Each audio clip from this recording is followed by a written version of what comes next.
Welcome in to Stop the Takes. Dakota and Austin here, live on YouTube, post week one of the NFL. Besides Monday Night Football, we had a full Sunday slate of football, man. And we are here to review all the games, recap what happened, who stood out, things like that. How are we feeling after the first Sunday of NFL football, man? It was an awesome week one. It was an awesome week one. A lot of close games, a lot of thrilling finishes. Of course, we have the crazy Sunday night game that we'll get into. That ended in such an insane fashion. But and plus, we only got about a minute worth of red zone ads, so that was nice. The ads weren't too bad, especially the ones that just bordered the screen, didn't take away the audio. So I was happy to see that. Yeah, I know there's a lot of concern about the. I feel like they did it on purpose, the way that they kind of let that all roll out, where it was we're gonna have ads, and then you make people feel okay about it by then turning around and saying it's actually windowed in only a minute. So now we're Yeah, sort of now you just keep getting us until it's an hour's worth of ads, and then it'll exactly. it'll ripple from there. But yeah, it was nice to not take away from the action. And this was my first time ever with Sunday Ticket, which was pretty cool, Heck getting yeah, the son. the quad box going. So yeah, it was a fantastic first week, and yeah, appreciate anybody tuning in and for supporting the channel so far. And we will start things off going back a little bit to Thursday night. We'll briefly touch on the two games that happened first on Thursday and Friday. I know a lot of people have already covered them already, but Cowboys lose to the defending Super Bowl champion Philadelphia Eagles 24-20. In kind of heartbreak fashion. The Cowboys looked pretty good in this game. I think a They lot did. of people expected the Eagles to dominate this, and they just never really did. I think the tail of the game was settling for field goals for the Cowboys. Yeah, no doubt. I'll give the Eagles credit first. They came back after the rain delay and started locking down. But to begin the game, dude, their defense was not looking the same, at least, and the Cowboys were kind of taking advantage of that. Didn't help that Jalen Carter started the game Yes. by spitting on Dak Prescott, and I think we got to talk about that because a lot of man, it was so irritating because later in the broadcast, Dakota, after the rain delay and we've watched the stuff like 500 times, they realized Dak Prescott spat first. But the angle that they are showing on that clip doesn't really, like, the perspective's not correct. Hmm. And Jalen Carter is really like 10 feet from Dak and wasn't even directing the spit towards Carter at all. He was just spitting between his two linemen. I don't even think it was directed at Carter whatsoever. But then people took that as, well, Dak should have been ejected. Dak should be suspended, even though Jalen Carter literally came up and spat right on Dak. Yeah, that frustrated me, man, because like everyone knew exactly what they were doing on social media, and I hate again our entire show is kind of built on anti hot take, anti rage bait things, and that's exactly what every media outlet, every person on social media was doing. Is you ignore the clip that shows the perspective that Yep. Dak was simply stepping up to spit between his two offensive linemen, to not spit at their feet, and that Jalen Carter was literally like 4 or 5 yards away. And then they only show the behind one that makes it look Exactly. like it's so much closer. So they It knew does. exactly what they were doing, Yep. and then just ridiculous It stuff. was it was ridiculous. I do think it changed the game a little bit though. Oh We yeah. didn't get to see Jalen Carter versus Tyler Booker, which would have been an interesting matchup. Got to shout out Jihad Campbell in this game, dude. He looked like a monster right out of the gate. Him and Zach Bond together in the same defense is really dangerous. Jihad was really good against the pass. He had that crazy play that I showed you, Dakota, that the pass up the Oh seam, yeah. and he tracked the tight end down and then perfectly timed batting the pass away. He had to be watching the tight end's hands or his eyes or whatever, and he literally perfectly timed it. So was really impressed with his performance. Josh Uche kind of ate against old Tyler Guyton. Didn't have a good performance. That was kind of the tale of the second half. The Eagles actually started to dominate up front a little bit in the front seven. So, and then Jalen Hurts did enough, man. Jalen Hurts did enough in the run game. Not a lot of downfield passing. We're joking all game that they're going to cut away to AJ Brown reading a book on the sidelines. He didn't do literally anything. As a fantasy owner of his, I know that he did nothing in the game. But they didn't need it, man. At the end of the day. They did not, no, and yeah, Jalen Hurts did enough, especially with his legs. All the hate that he gets for the rushing touchdowns being push, and whatever. He made a lot of electric plays and kept drives alive with his legs, um, and then just was completing the passes that were there. I mean, he was pretty efficient. Was 19 to 23. Wasn't a lot of deep attacking, but took what Dallas's defense was giving, which was a good amount, and then run with it. And spoiler alert: Saquon Barkley's still good at football. That was evident. He didn't average a lot of yards per carry in this game, but he had multiple plays where he broke numerous tackles, including a ridiculous stiff arm. And speaking of running backs, Javonte Williams for the Cowboys looked good, pretty man. good. Looked He really looked good. really good. Dude, to start this game, it felt like the offenses were just going to explode. Quick, I mean, yeah. they just neither one of them were on like they were both unstoppable to start the game. For sure, exactly. And then Miles Sanders had the really big run that warranted him another carry, and then his fumble ended up being detrimental to Dallas. So they settle for 2 field goals, and then they have a fumble in the red zone, and it just felt like a game defined by mistakes by the Cowboys. Even with their defense not playing super well, it's not saying they deserved to win, but man, they really let Dak down, who had a fantastic game, and the offense was doing well. They just couldn't finish, and then the just costly turnover at the worst time. Yeah, and honestly, they did let Dak down, man. Especially in that final sequence, Dak made multiple throws that really could have been caught by CD Lamb. He also had another throw in the end zone that should have been a touchdown to, I believe, maybe Shoemaker, one of the tight ends. That was a really good throw as well. Dak played phenomenally in this game, man. This is absolutely not on Dak, and we haven't been listening to the Shouty shows, but I'm sure they had some interesting takes on that. But yeah, I mean, CD in particular, man, he looked really good to jump in this game, but then just in crucial moments, man, just again, let Dak down, let the Cowboys down. And yeah, I mean, I don't know if they would have scored on that drive, but I think with how Dak was slinging it, they probably would have. So that was extremely disappointing for Dallas. Yeah, the CD drops were brutal, especially with him having to play Dak in a not very clean pocket for most of that. Yes. And he was still making some really good throws. And yeah, one thing I will note that I think is noteworthy for the Eagles looking forward to the season is the volatility of corner play. Quinion got beat a couple times and had a few penalties in there, and then CB2 could be something to keep an eye on.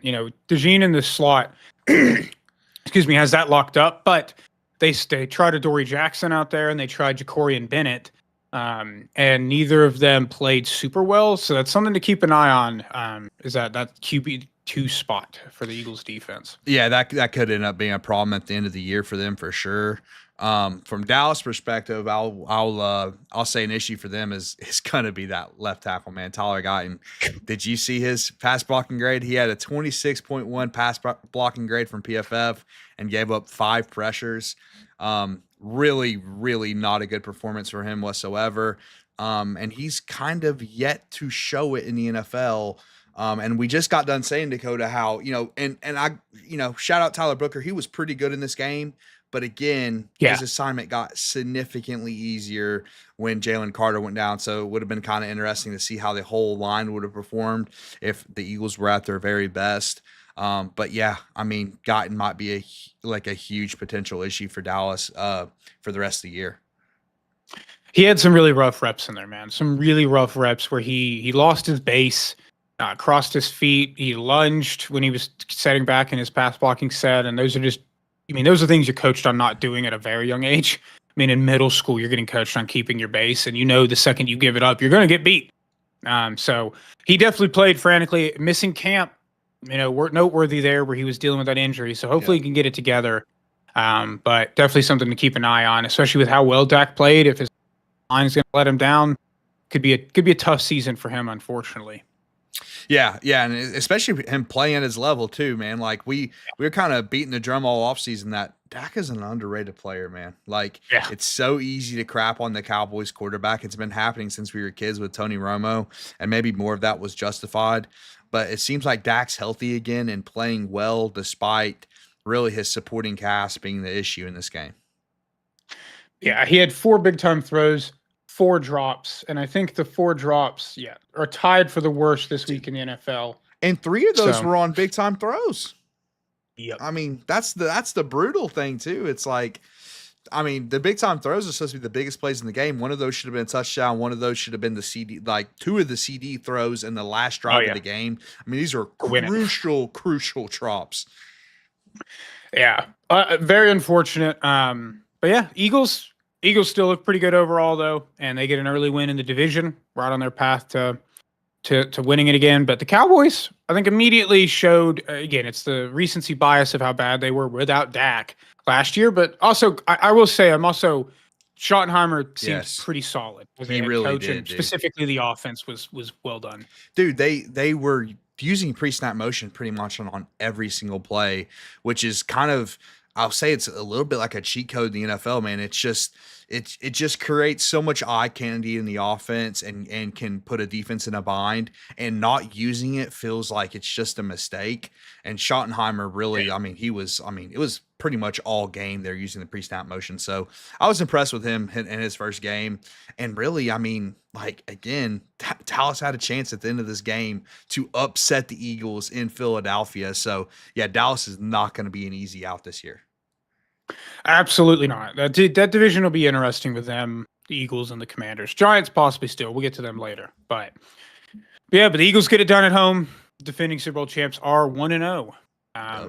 So let's move on now to Friday night. Sorry. Oh, you're good. With the Chiefs and Chargers in Brazil.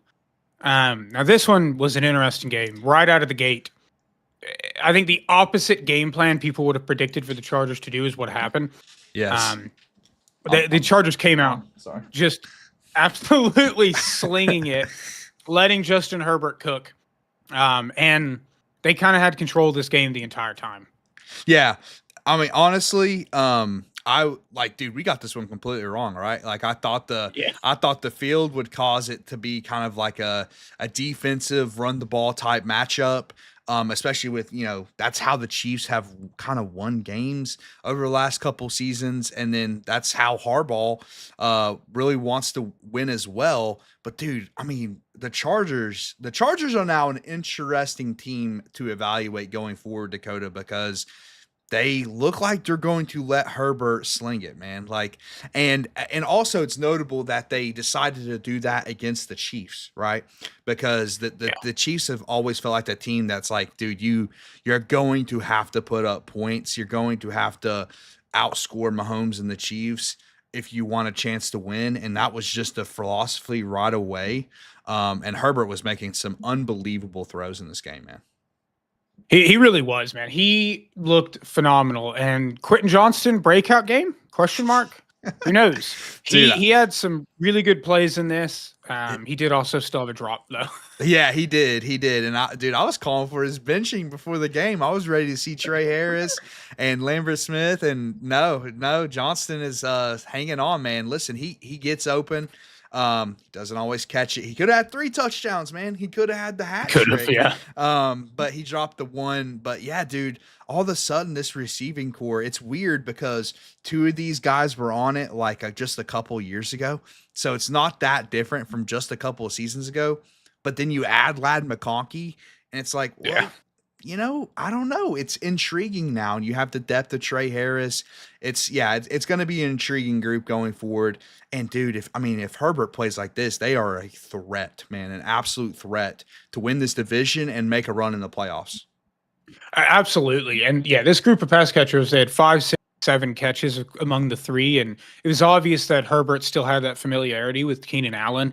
He looked for him on multiple third downs and extended drives. And then Ladd McConkey being that underneath, get the ball in his hands, made some plays. So if Quentin Johnston can play like that every week and catch the football, then this offense could be electric. Yes. The one thing that stood out that no one overreacted to week 1, but Omarion Hampton played okay. He had a couple plays in there that were like short 3rd and 1 type situations where the power was that he just did not put enough effort in to really get it done. And, he had other play. It was kind of a hit and miss with him. He had some explosive plays in there, but also it's like it left you wanting a little bit more. So hopefully Najee only had the one carry with the eye injury, so if he can get Mm. healthy, it'd be nice to be able to rotate those two guys more. But their most effective runner was Justin Herbert. Dude, yeah, he was. And the Hampton thing's interesting. It's something we're gonna have to keep a pulse on, dude, because I really felt like the Chargers didn't want to pick. Like going back to the draft, they looked uncomfortable picking Amari and Hampton. Nobody in the draft room seemed super thrilled about it, and I wonder how much of that is they were really expecting one of those top two tight ends to fall into their lap, either Loveland or Warren. Because that man, dude, all of a sudden this offense would be Oh incredibly my intriguing with gosh. one of those guys. So yeah, that's going to be something we have to end. Listen, it's week 1. I think Hampton will be fine. And they still Yeah. were playing on the grass field, so I don't know how much that had to do with it or whatever. But another guy we have to shout out for the Chargers is Joe Alt, man. My Oh my Lord, gosh. Joe Alt, dude, absolute monster at left tackle. I'm still impressed that he can just flip back and forth. I mean, there's not a ton of guys that their play doesn't drop off whatsoever from going to the other side. Of course, he was a left tackle in college, but since they had Slater, they asked him to move to right tackle in the NFL. He looked really good as a rookie doing that. And then this year, Slater gets hurt, so they say, hey, you're moving back out to left tackle. And dude, I mean, like a 91 PFF passing grade or pass blocking grade was phenomenal. The rep that stands out that was going around social media is when Chris Jones lined up out there. And dude, I mean, he just locked Chris Jones down. Right when Yeah. Chris Jones hit Joe Alt's hands, Chris Jones just stopped on a dime, didn't move at all after that. Really impressive performance by Alt. Yeah, it's not. I don't think it's an overreaction after a year and a game to say that they have found an absolute stud to go alongside with Rashawn Slater. And a lot of people already stating with how well he just played at left tackle, how could you possibly move him back? And right, Slater maybe going back to right when he comes in. But yeah, his pass blocking was phenomenal. And yeah, on the Chiefs side, the defense still played relatively well. I think they just got out coached, schematically. Oh no.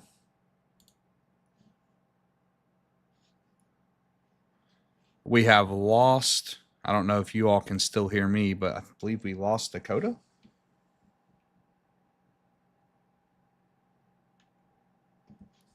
I don't know what is happening. We will stop the stream and we will be right back.